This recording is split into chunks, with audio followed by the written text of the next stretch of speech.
good people out there, and welcome to an all-new episode of the OH.Report video podcast.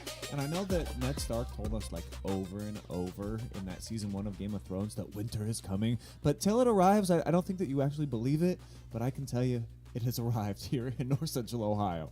I'm Brian Skorosky, a bit of a chillier Brian than I normally am, even though still repping the t-shirt. Got to have your favorite players and brands out here, and I got the chain on tonight as well because it is Monday, baby, and a victory Monday, actually, at that for the Browns. I guess the last time that we played in prime time on Thursday a couple of weeks back, we did get a victory, but we're going to talk more about that coming up a little bit later in the show.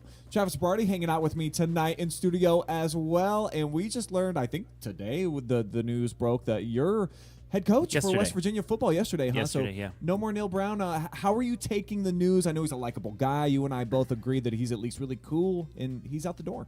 Well, first of all, it is a victory Monday. Do-do-do-do. Bungles, bye-bye. You're out of it. You're done. No I'll more take playoffs that. for you. I'll Joe take it. Burrow, Macaulay Culkin. Kevin! Bye-bye. But yes, yesterday we finally learned that Neil Brown, after 5 seasons with the Mountaineers, finished 2 games over 500 overall, under 500 in the Big 12. Great guy. Awesome guy as a coach, mentally getting the guys fired up, but he just couldn't get the job done. This could have been a year that the Mountaineers played for a Big 12 championship, but they kind of farted against Baylor. Should have beaten Iowa State as well, who's playing for the Big 12 championship, by the way. But those are 2 games right there. They win those 2 games, they are in the Big 12 championship game. But the Pitt loss, up 10 with about 5 minutes left, losing that one. The Penn State game with all the hype and everything about that, it's just he couldn't win the big game, and it was time. I mean, like I said, very likable guy. I was rooting for him, but it's time for a change. He couldn't win the big game. Couldn't win the big why are you looking at me now, game. Travis? As I segue to you. No, this is my question I'm posing to you. I know we'll get with Lucas and everything, but Ryan Day, he still will probably make the playoff. Could still win a national championship, but 0-4 against Michigan. I mean, what? 1-4. He got 1-4. Okay, He got one. yeah, that big one back. But it's been a while. That feels 4 like in a so row. long ago. What is the fan base thinking right now about Ryan Day, who he beat Penn State a few times, but that Notre Dame win, but really he hasn't gotten the big win yet either. Yeah, we're about to take a deep dive on this, of course, when we bring on Lucas Wickheiser. But I can tell you on Saturday that it kind of felt like an episode of Zombieland or something. Like after the game, people were all kind of walking around, scratching their heads. It was a little bit of a weird environment. I thought from the very start, though, maybe not the same type of juice and vitriol that I'm accustomed to seeing down in Columbus before a game against that team up north. But certainly, I think that there was a lot of questioning the play calling. Ryan Day, is he at the forefront of that? Maybe Chip Kelly's more to blame. He might be coaching for his life, though, if we do get in that tournament, though. Now, I was helping out and wrapping presents for kids, at a church in Massillon. Mm-hmm. It was funny because the old ladies, they brought out the old radio. They're like, we got to listen to the Ohio State game. And Ohio State goes down. They get a stop. They kick the field goal. You're like, okay, it's feeling good. But then right immediately, Michigan goes down and scores. You're thinking, all right, it's 10-10 at half. Just it reminds me of 2007, a backyard brawl where everybody's thinking, okay, WVU, all you have to do is beat this 4-6 Pitt team at home. Mm-hmm. Pitt big underdogs. Just take care of business. You're playing for a national championship against Ohio State. Kind of felt that way, but now you guys know how I felt in that game. Like your arch rival, heavily favored, just get through there. You're going to the Big Ten championship game. You pretty much clinched a playoff spot, and then they just rip the carpet from out. It's not the first time. So I can relate. Those jerks have done that to us too. I can relate though, because that's a painful loss. However, thankfully, because the playoff is here, you still got a shot. You're telling me there's a chance. Mm-hmm. Well, you can't bring me down today, Travis. Nope. I am feeling energized, baby. How about those Hillsdale Falcons? Lowen into the state championship. Never even been to a state Final Four. Now they're going to the big dance. We're going to talk more about them coming up here in a minute. We also had 3 other high school teams competing in the Final Four. We'll break down how each of them did as well. The crazy finish, of course, in Columbus. Most people are actually talking about the finish after the finish, though. So we'll discuss the melee and everything that went down with the flag planting and just trying to disrupt Carmen, Ohio, all that. Plus, the Browns are playing in prime time again. Meaningful football, too. Second weekend. Well, 3 games us. behind 7th-seeded Denver. Oh, okay. You get a win there, you're only 2 back. You never know what could happen.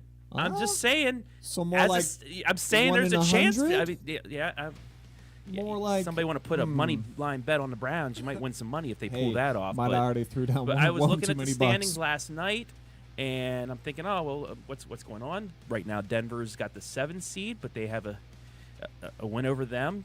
You're right there, 2 games back, and still with a little bit of life. Unlike the Bengals, who the Steelers just pretty much knocked out. I'm trying to fly under the radar now as a Browns fan. You know how I came out very bold and empowered at the beginning of the season. I've learned my lesson, and I know how to just temper down the expectations. But we got a special guest going to be joining us tonight. Lowen Epstein, the host of The Lowdown on Fox Sports Radio out there in Colorado. He's going to call in and give you some perspective from their side of the world coming up here in just about a half hour. But still got to say, I'm riding high off of that Cavaliers victory. What a game, man. Night.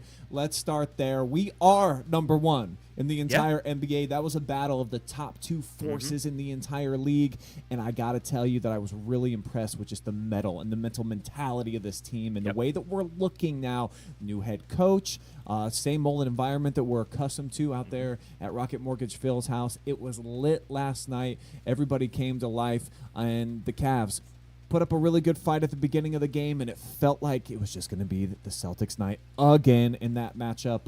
With some luck from the Skoronsky family as well. So I did buy my family night tickets, which has been a rarity, as you see. Just 2 games so far with the 4 of us all going at the same time. But 2-0. We saw them play Detroit back in 2019 when MJ was just a tiny little guy, and we cheered him on to a win. But that's because we needed redemption. Because just the day before, we're really jumping the gun all over here. Let's talk about the Cavs a little bit. Let's talk about these Cavs. And I really just wanted to say hallelujah at the end of this game, because it felt like after the Celtics knocked us off at their place, we were undefeated early on in the season, and they kind of not knocked us down to size or anything, but it was one of those games where it was just like, we're still big brother, you're still kind of learning. And with the home environment kind of being the big factor, I felt like Cleveland proved to themselves, which was key for them, that they belong and they are in the top tier of the NBA this season. Well, it was pretty much 1A, 1B before the end of last night. Both teams, same amount of wins, maybe 1 loss less. But Celtics go up 12 in the 4th quarter. You're thinking, okay, well, great effort, good game, good effort. But then the Cavs just battle back behind Spida Mitchell. And it's one of those wins that, like, okay, we see you, Cavs. Well, we saw them when they went on the streak, but everybody else now, a big win over the Celtics after, kind of back-to-back head-scratching losses. You're thinking, okay, are the Cavs just going back to the Cavs? Had a lead, blew it, down 12 late. But no, this is a different team. This is, I think, a more complete team, and I think it starts with the head coach. Yeah, I think if you would have saw them in the same situation last year and certainly the year before, that they would not have been able to bounce back with Jason Tatum hitting these ridiculous shots, which he did. And then taunting you guys as well. And, razzing it up with the fans and stuff. And we're down, I want to say 14 right there at the end of the 3rd quarter. And you're just like, man, again. And then slowly we start inching our way back into the game. Spida Mitchell, all of a sudden, just 5 points at halftime. He cannot miss in that 4th quarter, 6 folks. 6. So special to watch. Didn't miss a free throw. Didn't miss a 3-pointer. A perfect 4-for-4 from downtown. 20 points. And he's one of only 10 players in the history of the NBA in the 4th quarter to have 20 points and not miss a shot. One of only 10 guys ever. Pretty special. Needed it. Needed Pretty it big special. time there. So, I just wanted to say that we let them know, baby. We let them know up in Cleveland last night that we are here to stay and that they might just be the team to beat here in the NBA. But let's flip back to me and my family. We were supposed to wait and show that now. Show it now again. Me and my daughter have gone to some games, and Yeah. I've brought my wife to some games, but not the entire four of us until last night for just the second time. By the way, the beanie Michaels wearing that baby blue. I know since you're a Carolina fan, but that's a cool color scheme they have. I might have had to give me a hat too. Oh, Just yeah, wasn't wearing just in a saying. photo. But this is why. Because the previous day, I was trying to make my little tour of Ohio and taking all the big games. Me and my wife might be 0-2 so far when we your when we wife. go to the shoe. What was that, Michigan State back in the day? Wow, that so took her even with you remember. Yeah. So I let walk-off 9 field years goal. pass Yeah. in between taking her again and against my better judgment, free tickets going to the game. I was like, you know what? That team up north 6-5. They are really struggling. The Buckeyes have been some world beaters here lately. There is no way that Jory's feng shui can possibly change the entire tide of the galaxy here in the sports universe. But we did it. We somehow combined in 0-2 now. My as a question couple. is why are you running the ball up the middle against probably the toughest part of the Michigan defense over and over? Were you one of the ones booing in the stands during that? You better believe that I booed on just about every run in the second half. And I'm guaranteeing at home, my good friend Lucas Wickheiser was doing the same. So let's bring in the writer of the Cleebus right now. And I think that just kind of tells the entire story, bro. I mean, has your body recovered from the in-game and post-game punishment that you probably did with all those Christmas L's on Saturday and rightfully earned as a Buckeye fan, Lucas? So it's okay to admit it. Oh, no, absolutely, Brian. I had to drink a few Christmas ales to kind of take the edge off and just – I know they say self-medication's a bad thing. But I had to do something about it. But I'm still scratching my head because there should be no way we lost to Michigan. I'm not taking anything away from the Wolverines, but it's like they're 6-5 coming in. Like you said, there should be no way. I mean, if we won a very close game, like if we won 13-10, okay, because – you can toss the records out, toss the everything else out because it's a rivalry game, but lose 13-10 with an offensive unit that puts up 30-40 a game, and you just keep. They tried to out Michigan. I don't get it. Ryan Day getting into his head a little bit too much, trying to get payback. That's a good question. Your article, though, it states the worst one during the losing streak. I completely agree, but Chip Kelly's taken a lot of brunt of the heat in your article. Why so critical of his play call? I'm with you, but share with the rest of the football universe why it is that it just didn't make a lot of sense what we was trying to do. I don't know. I just the weird thing for Ohio State is up to this game, they made a ton of different adjustments. In other games with Penn State, they made some adjustments. With Indiana, they made some adjustments. They took care of business against teams they should have beaten, like Purdue and those other teams. But it's just like, what's the old saying? If you do the same thing over and over again, that's the very definition of insanity. If it's not working, that's exactly what he did. And it just drives me crazy. Chip Kelly is this guy that prides himself on these, I don't want to say gadget plays, but he prides himself on his offensive creativity. Sure. He's kind of like my brother-in-law. My brother-in-law, I should say, is like him. Shout out to Chaz Patton. He's the wide receivers coach at Madeira. But when he's an OC, he's kind of the same way. If he's got weapons, he uses every single one. He just doesn't just use a sledgehammer. He uses every single weapon at his disposal, and that's what I was expecting for Chip Kelly. And he didn't do that at all. And it's almost like he knew that he was supposed to, but he still didn't do it, which makes me even more mad.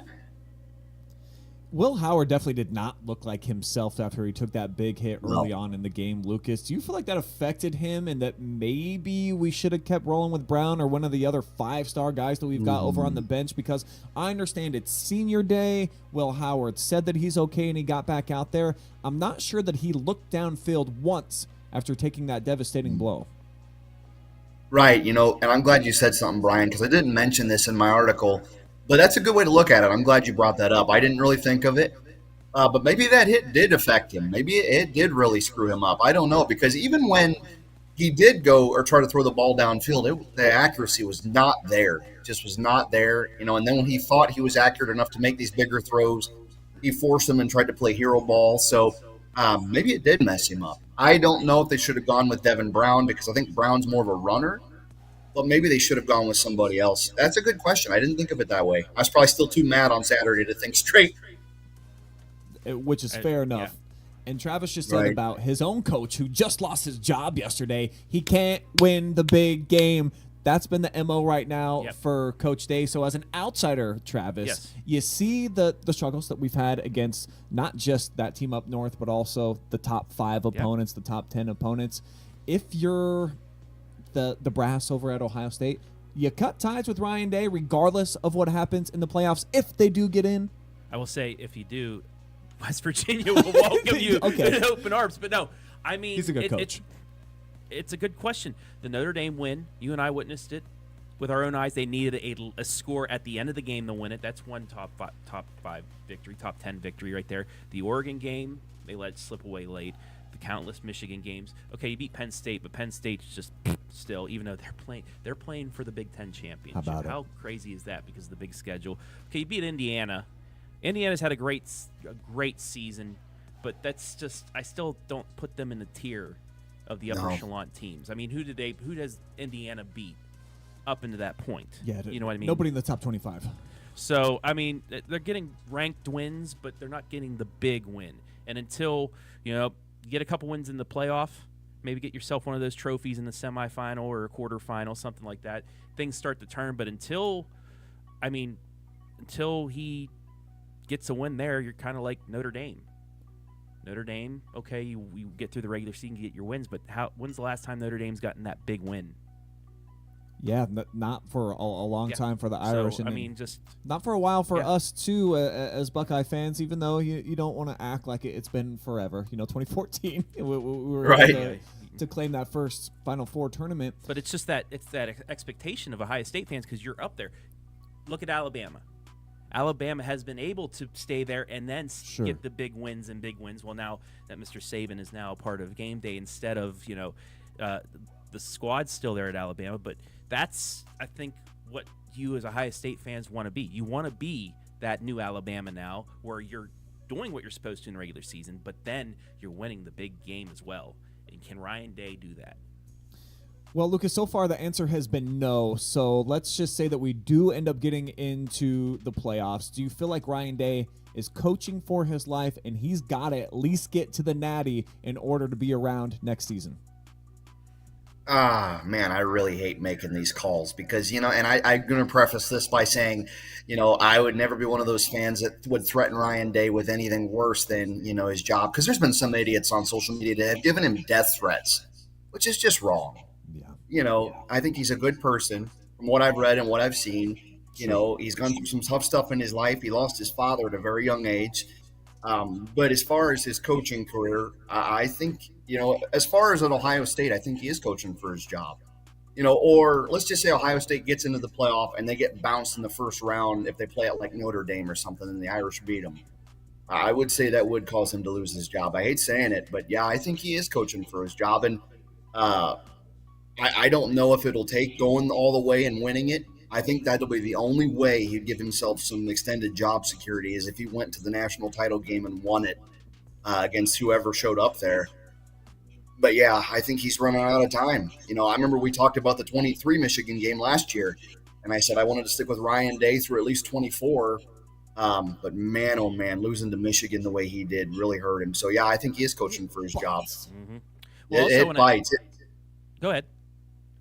I was just going to say it bites a hard one. That's all I'm going to say. It's bad. Well, I will say this too. Also, if say he does not get it, and you fire him, who's out there to bring in? That's another. Who would? I guess there'd be a lot of coaches that would. Urban you Meyer? said Nick Saban. I said Nick Saban earlier about West Virginia. You laughed at me. Respectfully, sir. Okay. We're one of those top tier programs, which Urban Meyer West Virginia you want has Urban not to come been. back?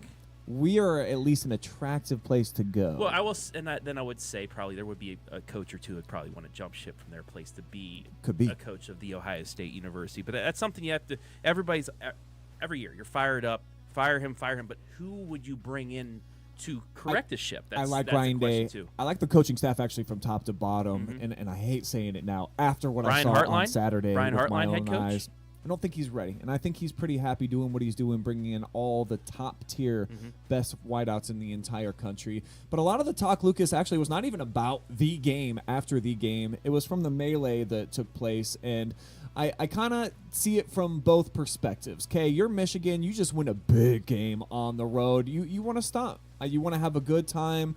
There were not very many Wolverines fans in attendance. Everybody just kind of was checked out on this game. I really thought that it was kind of a strange atmosphere the entire day.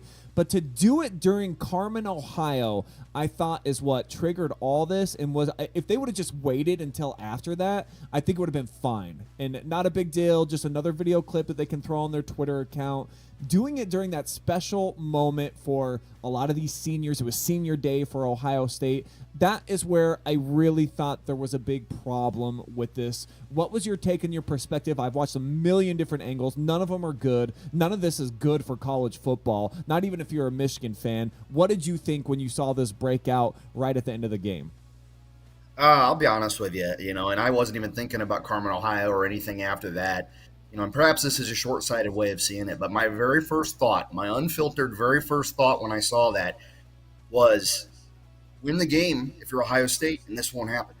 Sure. Maybe that's a simplistic way of looking at it, and I don't think it should have happened either, at least at the time that it did, during Carmen, Ohio, because say the tables were reversed and say Ohio State won up in Ann Arbor and Michigan's got some post-game tradition that they do, win or lose. All the maize and blue fans would be just crying their eyes out, clutching their pearls, and maybe that's not the way to go about it. But I'm the simple-minded guy that says if you win the game, this doesn't happen. My friend Alex, who was up at down at the game Saturday, he said Buckeyes finally showed some life. Unfortunately, it was after the final whistle blew. Is what he said. So, but you yeah, make a point too because Baker Mayfield in Oklahoma, we were at that game covering it, but it wasn't until later. You and I were made our way up to the coach's press conference. Yeah, we were already, and saw it on video. All the players were off the field. That, to your point, it might have been because senior day during Carmen, Ohio, that they just tried to do it because Ohio State had their backs turned or something like that. But that might have been something to say because nothing happened for Baker Mayfield. It was just a little clip, and that was it. But maybe because the timing, everything like that, it was a little bit different. It was a bad look, and Khalil Mullings, who was one of the best players in the game, actually said as much, Lucas. So I want you to listen to this clip if you haven't already seen it yet, and I just want to get your take on what he said in his post-game interview on the field. Khalil, I know it's a lot to ask you just to reflect on the scenes that we just witnessed. What's going through your head right now? Yeah, it was for such a great game. You hate to see stuff like that after the game. That's just bad for the sport, bad for college football. But at the end of the day, some people gotta learn how to lose, man. You can't be fighting and stuff just because you lost the game. All that fighting. We had 60 minutes, we had 4 quarters to do all that fighting, and now people want to talk and fight. That's wrong. It's just bad for the game, classless in my opinion. And people got to be better. Classless. Is it classless to throw a flag down in the center of your field in the O? Well, what I wanted to ask specifically, and I'll let you both weigh in on this. Travis, you can go first. When you say the direct quote, some people need to learn to lose, how does that sit with you? Because I'm like right in the middle, and I understand exactly what he's trying to say, but then I think of what Lucas said, and if we did this at their place and one of our guys said it, it probably doesn't hit the same. So I'm right on the middle. I want to be swayed one way or the other because you do need to learn how to lose. Yes. I've got a 9-year-old son at home. We try to play sorry together. He throws the board and he pouts and he goes and sits in the corner. And it's not a good look when he's not on the winning end. You can't do that. It felt like to some on the outside, that's what Ohio State did when they come out with this melee at the end of the game. Are you okay with that exact phrase? Some people need to learn to lose. With like I said, with everything that went on, it's during Carmen, Ohio. It's emotions are running high, things like that. And I think if they were playing the Michigan fight song and Ohio State did that, he would have gone after them. So if it was, like I said, if it was like Baker Mayfield's situation where this was 10, 15 minutes after the game where you see him running up there, it's not, it's run completely differently, I believe. There'll be questions about it, but that's it. So I don't know. I hope whoever Michigan plays in the bowl game, they try to do something like that, and we'll see if they can react or whatever. But I mean, yeah, you don't want to be a sore loser, but in that case, I mean, emotions are running high as well. No, I think if I'm a Michigan fan, I love it, and I think that he said it correctly. It's like, hey, man, we just ate crap for how many years in a row, Lucas? We got them like 7 out of 12 or 11 out of 12. Like, it was bad. Yeah, no. Brian, at one point, I think it was I think our winning streak until this thing flipped back the other way was about 17 out of 20. Yeah.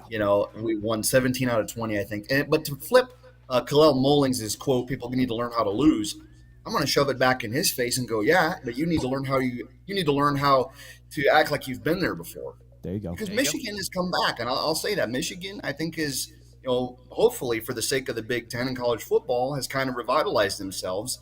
Hopefully this is a blip on the radar, and next year in Ann Arbor, they're both at like 10-1 or 11-0. But for Michigan, they're the winningest program in college football history. They always love lording that over us. Of course. Well, if you're the winningest program, act like it, for God's sakes. It's childish.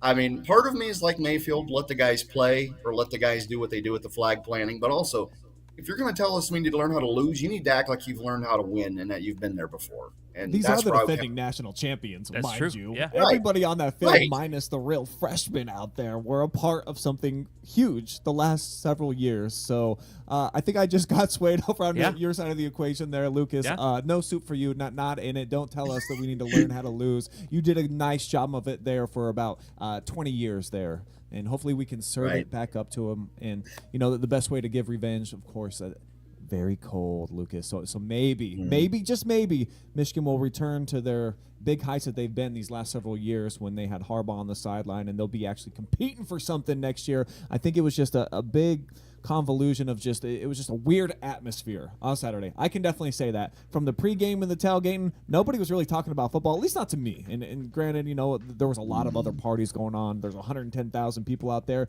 but it just felt like nobody was really paying attention to the football game until we got out there and we're like, oh, this is why we're here today type of thing. And maybe that mindset of Ohio State fans that we were kind of already putting ourselves into one of those high seeds in the tournament was a big problem for us, Lucas. But last question for you before I turn you loose. Let's say that Ryan Day and the boys, we do get a spot at the table in those final 12 teams. You still a believer with all the talent that we have, and do you think that they can bounce back and legitimately be a national championship contender after what you saw on Saturday? Oh, man. I think they can. I think they have the talent to do so. It would certainly be something if Ryan Day just did a 180 and coached extremely aggressively, not stupidly aggressive, but you have the talent to compete for and win the national championship. I still think if you're Ohio State, he's just got to quit coach. I think he coached timid a little bit against Michigan, either him or Kelly, whoever's calling the plays, which was probably Kelly. It's like you've got all these weapons, you got all this talent, you got all this horsepower and firepower and everything. Use it, for God's sakes. This is going to be a month of interesting football if Ohio State makes it in, but yeah, I think they can be a national championship contender, and I think they will. We'll see what happens. But to kind of tag on the end of this question here, I know Travis and you gave your picks for head coach. If Ryan Day, God forbid, loses his job, Mike Vrabel better be on speed dial. I love him. He's just salty. He's nasty. He and I'm not gonna say his exact words, but I think I remember seeing an interview as the Tennessee Titans coach. He lost a bad game, and he goes, this reporter got stupid and asked him how he felt. He goes, how do you think I feel? Losing's effing awful. Next question. He would have been standing there in a daze as everything went on after the game either. Right. He would have been right in the middle of the melee. You're darn right. He might have been getting we might have had to get some bail money together for Vrabel to get him out of there if that would have happened on his watch instead of Ryan Day. Both schools got punished with $100,000 fines each. Oh, please. You know how much money they made off of Saturday's game? I got the ticket prices right here on my phone. Right, I cannot believe Chump how much change. money they made with their new tier system, Lucas. It kind of actually makes me sick. One of the great parts about Ohio Stadium is it used to be no matter where you were, every ticket was the same price. You had to have been a season ticket holder for long enough to be able to have that $72 actually matter if you could see or not. Now there are these 7 tiers and zones and tickets, if you're a season ticket holder, are $500 to go watch them play Michigan because it's a higher tier game. I don't really love it. Definitely didn't love what we saw on Saturday, but I do love you and your articles, Lucas. So thanks for always, man. keeping me feeling like I can be a fan, but also understand that there's a bigger picture out there. I think you do an excellent job of that on the Clee Bus. So always appreciate your time, bro. Yep. Hey, thanks for having me on, guys. And like I said, even though it was a rough loss against Michigan, I'm kind of glad you let me do what I do, because sometimes in games like that or after games like that, it's therapy for me, man. I need to cool off for a couple hours and then just explode. But thank you so much for having me on, and thank you so much for letting me do what I do. And as long as you have me around, I'll always keep putting out articles for you. I'm excited. Our guy, Lucas Wickheiser of the Clee Bus. Check it out right now on OH.Report. Every article from every game, along with his Browns articles, are all up there. But Travis, heading into Friday night, OH.Report still had 4 teams competing in state. Crazy number that I'm still trying to really let register and sink in, that we had that many teams. I know. That were 1 win away for playing for the ultimate big enchilada and having a seat at the table. So we're going to break down each of those matchups for you guys real quick here before we get into our main course of the night. Monday Night Football coming up here in just about 15-20 minutes. And let's begin with you in Minerva. I think on paper, the most interesting game that we had going into Friday, because 14-0 versus 14-0, the new kids on the block, a team that had been shutting teams down all season long and putting up a lot of points, in your Northmore Golden Knights, going up against the team that's been there. They've been doing it. They've been the world beaters in Kirtland. And unfortunately, our team had to find out that there are levels to everything. You walked away, too, really impressed with these Hornets. Well, first, Mother Nature flipped the bird to Northmore because it wouldn't let us pass it with the 20-mile-an-hour winds. But that, I don't think, would have mattered, because the rushing attack of Kirtland is something I've not seen out of high school football before.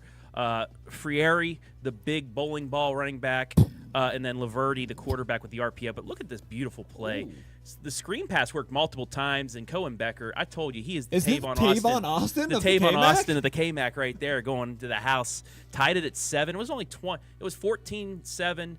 A tough play interception made it 20-7 at the half. You're thinking, okay, Northmore gets the stop and a score, like Joe Baylog says. You get stop, score, stop. There you go. You're right back in it. Unable to do it because of the rushing attack. I mean, look at Laverty. He waits until the absolute last second to pull the ball out of Frieri's hands, and then his speed, he just takes off. And then if he does give it to his bowling ball running back, he can slip through the smallest of holes to get in there. Kirtland, that's a big man. They are the #1 team in the state for a reason, and they showed it. They took advantage of some Northmore mistakes, made them pay, and they controlled the pace from there. After this first drive for them, fumble, Northmore gets it back, but was unable to capitalize, and that's what really helped them out. Like you said, they've been here before, and that's what they did. But shout out the Golden Knights. Hey, what we a love season. You. We love you, boys. Awesome First season, wasn't it? First conference championship since '82. First undefeated season in school history in the regular season. First Final Four appearance. They are regional champs, and they're going to have a big old plaque Final Four up in the gym in North Bloomfield Township here in the next coming weeks. But shout out to them. What a ride it's been for the Golden Knights. For sure. Not only one, but 2 K-Mac squads that won regional championships. Yeah, but before we get to that here, yes. Let's talk about Big Walnut, man, and what the Eagles were able to do, because this team, everybody overlooked because of the youth. And they've got some studs. They had a quarterback who's just a sophomore. Oh, by the way, that dude, just a sophomore. But pretty much their class of 2027 is the big complementary pieces, or the big pieces, I should say, on this team. And then the other kids are the complementary. So the focal point of this team is so young, and they were right there on the doorstep going toe-to-toe with Anderson, another undefeated team. Big Walnut had not lost since week 1 against a team that obviously was still competing until this last week in the Final Four. And this game went back and forth with the Raptors. I mean, look at Burley doing Burley things, though. See ya. And if you want to watch this game back, because the call by Bryce Coder is phenomenal on that play. Like, that put them up 24-21 with about 4 minutes ago, but this is the backbreaker and the heartbreaker. The Raptors get in for the game-winning touchdown in the closing seconds, and Big Walnut's season comes to an end. But another big applause, I think, for absolutely. just an unbelievable ride and an unexpected one, because unlike Northmore, who coming into the season, we thought they was going to win the K-Mac. We were like, dude, look at all the guys they got back, and then we got 3 starter quarterback, and they got Jackson, they got all these guys. Big Walnut, it was like, if they grow and develop this season, maybe they'll be really good next year. All they did was just find a way to win week after week. They had walk-off touchdowns. They won with defense. They won with offense. Special teams was a big part of the conversation. They beat Massillon, Washington. That's how they got them. Kick return to the house for Burley to end up upsetting the most storied program in the history of the country, not Ohio, the history of the country in the Massillon Tigers. So we just want to salute Big Walnut for making the run to the Final Four. Their first time they got there since 2017, I think, when they won the whole thing back then. So another awesome season. But there were 2 K-Mac teams, Travis, that made it all the way to the Final Four. The Danville Blue Devils from Tough Street made it all the way to Shelby to take on the Hillsdale Falcons. And early on in this game, boom and zoom, we're doing what they do. Very effective running. That's Cy Wallace getting into the end zone. But Aiden Burke's not going to get outdone. You talked about rolling bowling balls. That's what Burke has been all season long. You're a K-Mac guy. You've seen 22 do this time after time. Here he is, single back set. They're going to give it to him again. Good luck trying to stop him. He got into the end zone. And after that touchdown, this is my camera work down on the field. I was like, oh, man, just too tough. I think the kids from Tough Street are just too tough. And our producer, Adam, and I talked about it before the game. Even though these schools are separated by not that many miles, you're thinking to yourself, Danville's the cold weather team. And then Hillsdale, that these are kind of the guys that they like to air it out. And, they're a bit more finesse. But how about Cale Lewis? This dude did not look like a sophomore on this night. His numbers off the charts. The conditions were tough. He still threw for 237, those 2 touchdowns you just saw. But how about the 2 touchdown runs? This is the go-ahead run touchdown that ended up putting them into the winner's column. But it was the defense, actually, the Falcons, that ended up getting it done for them. I felt like there were 2 critical things in this game that really happened. One was the Falcons' late touchdown just before the second quarter was over with in the closing seconds that pulled them within 9 points. And then in the second half, and we don't have any of the moving pictures for it, but they stopped Danville, the running team, on 4th and 1 twice. Yeah. One of them at their 21-yard line when they were going in to try to push it back out to a 2-score lead, and you were like, wow. Not only can Hillsdale be diverse on the offensive side of things, and even with Owen Sloan, and you can tell what a gritty dude. Oh my God, he can barely stand up, but he's out there taking carries and just keeping him off balance just enough to open up things for Kel Lewis, who was unbelievable, the 4 touchdowns. But the defense proved that they were tough and that they belong on the big stage, and that's where we head to next, Travis, because they don't just have a test coming up, they have the ultimate test. They got a team that hasn't lost since COVID, baby, was an actual thing, okay? We're talking about 63 consecutive wins. Nobody on this team has lost a game since they've been in high school, and they're coming up at Canton, where they've been every single year. And how many state championships they got? 14, 15? They're going for 14 15 and counting this year. right now. So they think right now. This is a big game, of course, for Marion Local to continue that tradition, try to get 64, increase that winning streak, the longest in the history of the state. Give me a reason why you feel like the Hillsdale Falcons belong in this game and why you shouldn't just overlook them, Hillsdale, and think to yourself, it's been a fun ride up to this point. Why do you think they actually have a chance coming up on Friday morning? I think you should go back a few years before COVID and look at that state championship game. I think Marion Local's closest played state championship game, 28-7 against Lucas. The Cubs had a 3-and-out, but running into the kicker on the punt gave Marion Local life. They scored, but then the passing, remember, this is when Nicewander and company, they had a more balanced offense at Lucas. They used the passing game to get down the field a little bit, and I think that might help things out because it's going to come down at first to the lines. The rushing attack of Marion Local is just great. It's just like Kirtland. I got some numbers. They got some numbers. Yeah, hit me with the numbers. Well, this is just from the last few weeks here. The offensive line is undoubtedly what makes this team special. So they can't. Their head coach, let me get this direct quote. I wrote it down somewhere. Coach Tim Goodwin said just like, I would not want to scout us. I never know who's going to get the ball on any given night. Parker Hess 201 yards, 3 touchdowns against the number 2 team in the state in the Final Four in Columbus Grove last week. You can't allow that if you're Hillsdale. But even if you don't, Ethan Heitkamp has been their bell cow all season. Well, kind of, if you can say that they had one. He had a career game in the week before in the regional championship, and they even had a third-string back go for 66 yards and a touchdown in the win against Columbus Grove, the number 2 team in the state. They obliterated them. That's what they've done to every team on their schedule so far this year. So we don't have an exact scouting report for them yet. It's still early on in the week in terms of what all the numbers mean, but defense really has been the name of their game so far this season. A bunch of shutouts at the beginning of the year. They were playing state-ranked competition and holding them to either 0 or 1 score week in, week out. Happened again against Columbus Grove, a team who was 14-0 going into that game. So this is a really scary opponent on both sides of the football, Travis. But that's why they line it up. That's why they play the game. Upsets happen. We saw it 2 weeks ago at Arlen Field with Big Walnut knocking off Massillon. And I think Hillsdale, if they can get a healthy enough Owen Sloan to provide a little bit of balance, I don't know that you can guard all 4 of those wide receivers. That's why they wear those 7-Up chains, because they're always open. Or 7-Eleven, sorry, 7-Up, 7-Eleven, same thing. They're both always you open. Get 7-Up at 7-Eleven. But I think it's going to be a closer game, perhaps, than people think. And who knows, if you're in it at the end, the Falcons have proven, just like they did last week, they can win a close game. If you could come on me, Adam, real quick. This is for you Falcons, you Falcon fans. I have one word, and thanks to Ted Lasso, it's a good word.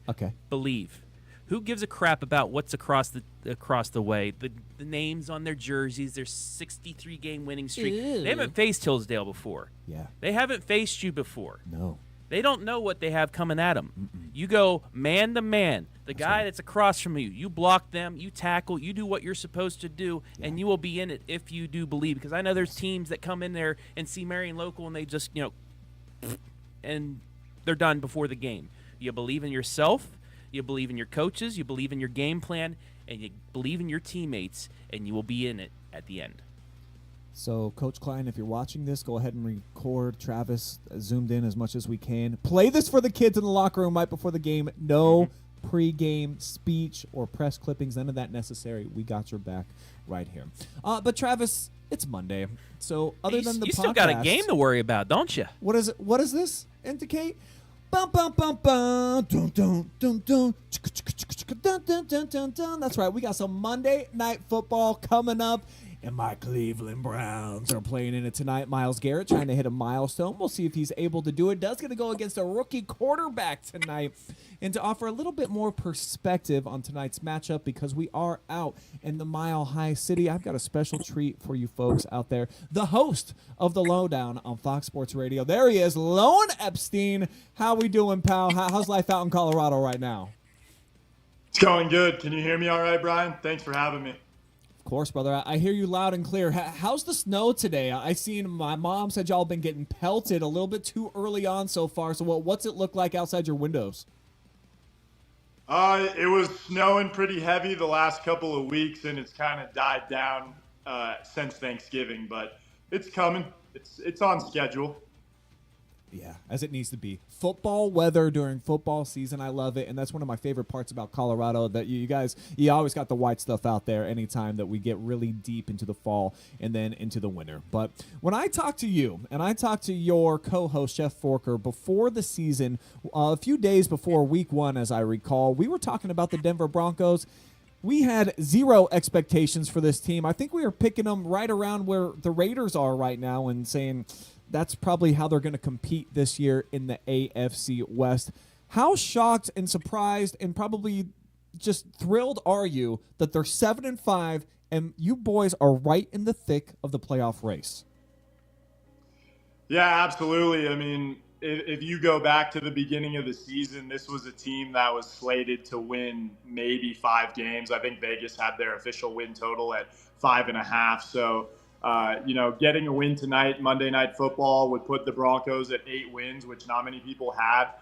It's not only big for confidence-wise for a rookie quarterback like Bo Nix, but it's big for the city of Denver and Broncos fans alike. This has been this is the first time in a decade that I think Broncos fans can confidently say that they've found their quarterback of the future and their head coach of the future as well. So it's definitely surprising. And looking at this specific stretch of the schedule, I think it's extremely important for Denver because we do have Indianapolis next week as well. So, they're kind of in that 6-7 win mark in the AFC standings. But yeah, win or lose tonight, I think Broncos fans and the organization should definitely consider this season a success. He talks about having the quarterback of the future. Bo Nix has been awesome. I want to talk about him a little bit more here in a second. But Sean Payton, kind of an arrogant dude. He's a little bit brusque. He ran Russell Wilson out of town. He left you with that big black hole right there in your salary cap. How are Broncos fans warming up to him? Because when I come back into town and I'm hanging out there in the boat or in Craig, and I was talking to some folks last year, weren't really sold yet on Sean Payton. Obviously, winning talks, and right now he's doing that. So do you feel like collectively Broncos fans are kind of coming around, or what's your overall take on how Sean Payton is being received right now in the Mile High City? Yeah, this is a what have you done for me lately league. I think overall Broncos fans have been really happy with the Sean Payton hire. Anything is better than the tumultuous carousel of coaches that we've had, especially, Nathaniel Hackett and how that whole thing went down, him getting fired midseason. So compared to, once again, compared to the last 8, 9, 10 years of things, I think Broncos fans are extremely happy with Sean Payton. Question for you, and I was talking about this on my show. I'd love to hear what you think, but right now, with the Broncos potentially being 3 games over their, preseason win total, do you guys over there think that Sean Payton should be the coach of the year? I understand that Minnesota with Kevin O'Connell, and then obviously Mike Tomlin and the Pittsburgh Steelers. This is a really tight coach of the year race. Where do you guys have Sean Payton? Just curious. I think he's right in the mix, and with Kevin Stefanski winning it 2 out of the last 3 years, it shows that they're really looking at somebody who takes a team that's not expected to do much and elevates them and makes them a contender. So I certainly think that he has the prerequisite material right now to do that. If I had a vote right now, I'm probably going with Minnesota's head coach just because they've exceeded all expectations and that they're in the running to maybe, play at home there in the first round of the playoffs. I'd like to see the rest of the schedule play out, but if you're Broncos, let's say that you guys beat us, you end up beating Indianapolis, and you put yourself into a place where you're playing at home when it matters in that opening round of the playoffs, I certainly think that Sean Payton's got a great case, but I got a Steelers fan over here that may think that Tomlin should get the nod. No, not Tomlin. I think Motor City Dan Campbell, after he didn't get it last year. I mean, look at the start they had this year. They're even better than last year. He should have got it last year. They're pretty hurt. I think right now it should be Motor City Dan Campbell. I know Tomlin's got the 18 straight winning seasons, everything like that, but he's got a healthy team this year. I mean, he's had that before. I wouldn't be surprised if Tomlin didn't win, but I think right now it's Dan Campbell's to lose. Okay, so actually, I don't know. But they had too many good players, and I know a lot of them have been hurt. But specifically, on offense, they're doing fine. But on defense, it seems like they've been bringing in fresh bodies week after week. They had to take somebody from off of our squad, who we really miss, Darius Smith on the defensive line. But they're keeping the ball rolling, so he certainly should be in the mix. But the NFL has kind of shown, like I said, that they kind of take a team like the Broncos, where you said we were going to win 5 games, we win 10, and that's usually who ends up winning these awards. And if Sean Payton does win it, it's because of Bo Nix, unquestionably. Absolutely. If he's not the Rookie of the Year, it's because Jaden Daniels has been exceptional as well. I didn't necessarily see this coming, and talking to you, like I said, the week before the season, it didn't feel like we felt this type of way, what Bo Nix has shown us so far, over 2,000 yards passing. I didn't know this dude could run. What's he got, like 4 or 5 rushing touchdowns as well? So how pleasantly surprised have you been with the moxie that he shows? I know that he was an older rookie coming in, like 22, 23 years old, but I really think that this guy has shown that he belongs on the big stage and he doesn't feel overwhelmed by anything. You got to love what you've seen from Bo Nix. Yeah, Bo Nix has exceeded everybody's expectations. You mentioned the fact that he is very good on his feet. That was surprising to me as well, even though I did watch him all those years at Auburn, all those years at Oregon.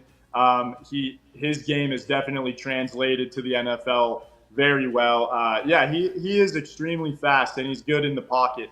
My only critique on Bo Nix when he was coming out of Oregon was he didn't necessarily have the biggest arm, didn't necessarily throw the ball downfield, all that much throughout his career. This was more of kind of a short route, check down type of passer when he was at Oregon. Looking back at last year, a lot of his passes were to guys like Bucky Irving coming out of the backfield. And that's anybody who watched Bo Nix in college, that's what we expected. And I think Sean Payton has done a really good job of building this offense around him.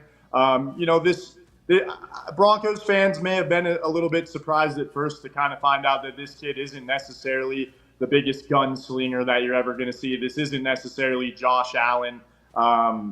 This isn't necessarily Justin Herbert. But what Bo Nix does do really well is keep his composure in the pocket, and he makes the right decisions. You look at some of these rookie quarterbacks.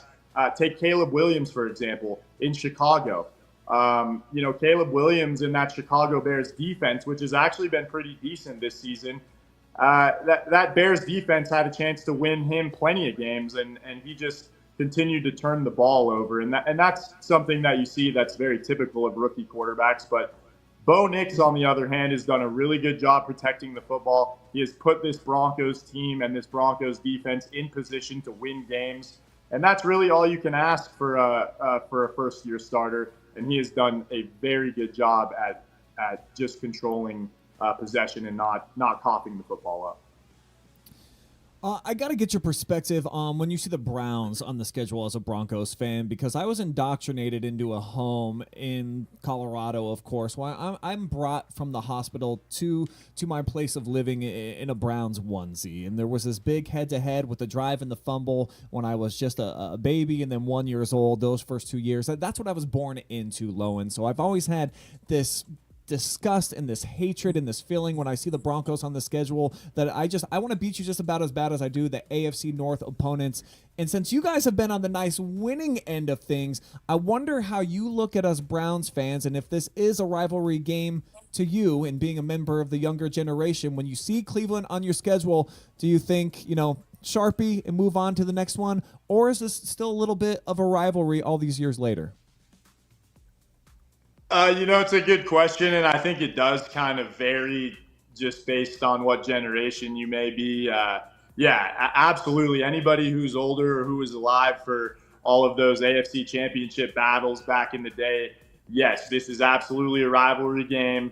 But for anybody who's 30 years old or younger, the Browns have been the Browns now for a couple decades, and it really has never been a competition. Now, that being said, the Broncos have been bad for the last 10 years as well. But no, I don't think as a Broncos fan you're overlooking the Browns. I think that within the last few years, this is a franchise that is really, or at least they thought they turned the ship around. I still think the Browns have a lot of potential, and obviously this isn't the way that you wanted the season to go, but you look at the makeup of this Cleveland team, and it's dangerous. And I think Broncos fans know that. I'm sure you guys have already touched on Myles Garrett throughout this show, but he could be an absolute game wrecker tonight. We saw what TJ Watt was able to do against Bo Nix when the Broncos played Pittsburgh.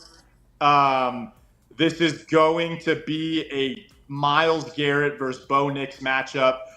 We're going to see if Bo Nix's legs are definitely going to be put to the test. Garrett Bowles on that left tackle position is going to be put to the test. I think Cleveland is going to keep this game a lot closer than a lot of Broncos fans think. I really do. Well, that's the hope and the expectation, of course, out here in Browns country is that Travis was getting me hyped up before the game. He's like, if you win tonight, you're only a couple of games really out of the mix. If you can go on a little run here with Jameis Winston, you still got a lot of the pieces and parts that you thought were going to be, one of the best teams in the AFC North, and don't count us out just yet still. Yeah, but I didn't tell you. Do you know where you're coming next week?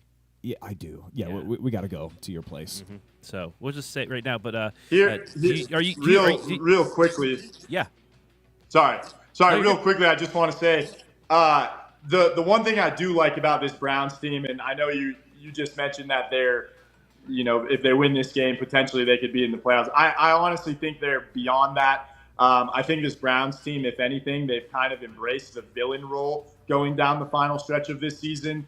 I mean, if you really look at the schedule, you have Denver tonight, obviously. I know that they play Kansas City one more time. They play Baltimore, Pittsburgh, obviously, one more time. The Browns are in an interesting position right now to basically be the wrecking ball, if you will, of the AFC. I think they're going to have a lot of fun these last few weeks, knocking teams out of playoff spots, knocking teams out of certain seeds. And I think that they've embraced that. And, absolutely. I think if you're the Browns, you're looking to be that wrecking ball down the final 5 weeks. Now, are you recording the game, or do you want updates? Go ahead and give me an update, and then we'll break loose here, Lowen, and we'll get to watching our Monday Night Football. So, Denver goes 3 and out. First play, Jerry Jeudy, 44-yard reception. Nick Chubb, 2 carries, 11 yards. Then a missed field goal. 0-0, 10 minutes left in the first. Yeah, well, what a story of our season. Dustin Hopkins was basically perfect last year, and I think was voted MVP of the team minus Joe Flacco, and all of a sudden he's kind of in his own head like, Mr. Cool over there in the Ravens uniform too. Justin Tucker can't seem to figure it out anymore as well, but I'm glad that you mentioned that Jerry Jeudy just had that big catch. Are you guys cool with him not being on the roster? Because I remember talking to Forker about him, and he was like, man, we don't really care that much. Jerry Jeudy, he was all hype and very little productivity. Coming out with a big catch here early on in the game. How are Broncos fans dealing without Jerry Jeudy on the roster? Well, I'm glad you brought that up, and it's actually funny that he had a big catch there to start the game, because that was going to be a point of mine coming on this podcast, Brian. Jerry Jeudy, the divorce between him and the Broncos was pretty messy, and there's a lot of bad blood between fans, and there's a lot of fans that don't feel very good about Jerry Jeudy. A lot of people don't think that he ever wanted to be here from the jump, which is kind of how it seems. So personally, I don't have any issues with him. I wish him the best in Cleveland, but you have to think somebody like Jameis Winston, who is a player's quarterback, players love this guy. You have to think that Jameis Winston understands Jerry Jeudy's relationship with Denver. And I was going to say it, before the game started, I would expect Jameis Winston to be looking his direction a lot this night, just simply because that's the type of quarterback he is. And Jerry Jeudy's going to want to get fed here. So, and it looks like that might be the game plan. So we'll see. Also, by the way, thank you for paying Russell Wilson's salary this year. He's doing really well with us in Pittsburgh. Yeah, obviously, Bo Nix playing the way that he is has lamented that. You guys you're feeling okay about the decision that you made, but it's been really impressive. And I think actually you and I and Forker all agreed that it could be a perfect landing spot for Russ to end up in Pittsburgh with that coaching staff and the stability and just someone that would embrace him. And so far, so good. We'll see how it goes for him next week when they got the Dogs coming to town. But Lowen, we do appreciate the time with you tonight, brother. And anybody that wants to listen to you on the Lowdown Tuesdays and Thursdays, 8 p.m. Eastern, how all can they find you? Where you all at? You can find me online at Fox Sports Denver on their website. You can also find me at steamboatradio.com. That's Steamboat Radio. Links all over the place. I'll be up on social media here soon too. And it's awesome to join your show, Brian. I appreciate you having me on. Shout out to the OH.Report. You guys do a hell of a job, man. Appreciate it, man. Yeah, big ups, bro. Looking forward to seeing you. I'll be back in town. I just booked my flights today, December 21st. I'm landing in the boat. We'll have to get together, maybe throw back a couple of beverages over the Christmas break and, just talk sports off camera for once. And when we can get the real lowdown and let people know how we're truly feeling. But Lowen, do appreciate it, man. I'll be in touch. Yeah, absolutely, Brian. I'm looking forward to seeing you. Looking forward to getting you back in the studio. And like you said, tune into my show Tuesdays and Thursdays. Thanks, guys. Thank you. Lowen Epstein of the Lowdown on Fox Sports Radio. One last update before we get off air. What's going on? Denver 3rd and 5 from the Cleveland 25. So they're driving out. Oh, Adam has got it up here. I got a light blocking my view a little bit, but I see. Okay, perfect.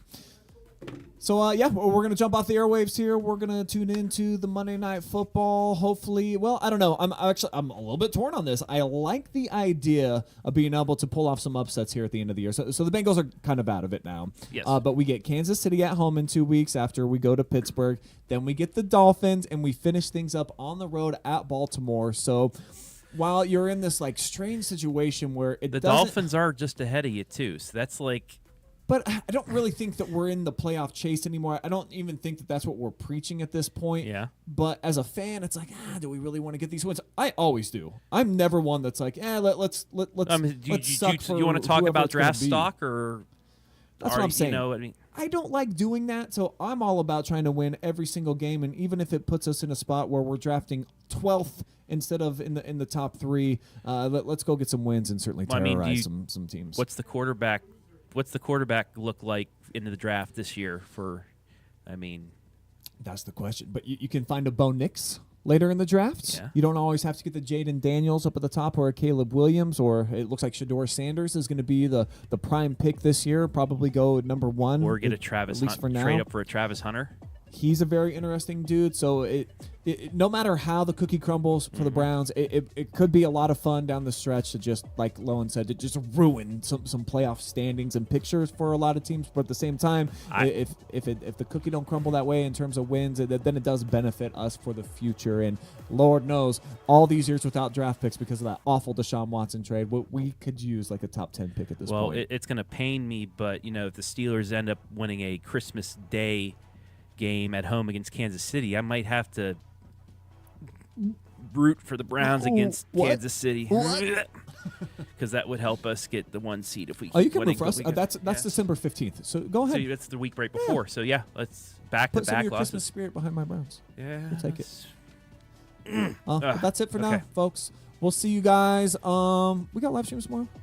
Yes, we got live streams tomorrow. Yeah, I'm at the castle. Let me see. We got basketball. One sec, guys.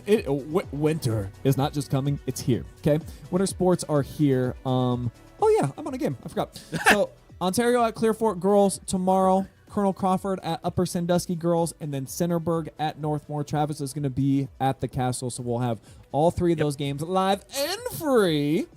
Travis's looks like it'll be a little bit earlier than the rest. 6:45 is what we have on our schedule. The other 2 probably around 7:30. The return of Coach's Corner as well. On Wednesday, we'll have Buckeye Central boys and girls basketball. Taking Thursday night off, and then we'll have a fully loaded Friday, beginning with the Hillsdale Falcons in the state championship game going against Marion Local. Full audio cast of that one, 10:30 a.m. So get up early, get your coffee going, maybe put a little something extra in there to get the Falcon juices flowing. And from there, we'll have basketball games that night and then a full slate of basketball on Saturday. And a highlight sometime during the weekend of number 1 versus that's going to be a great game. Kirtland Coldwater. Yeah. People were talking about that all season. So we'll have a weekend highlight from there too. But I can't wait. Great week. Great week, starting off with our basketball coverage full steam, and we still got some football left, too. And the last thing that I need to say on the airwave, just so I can get this on record, my wife says, I better tell the fans that I still love her and that it's not her fault. That's how we're going to end the show. She's not invited back to Ohio Stadium ever, though. And touchdown Broncos at 6-0. Bye, guys.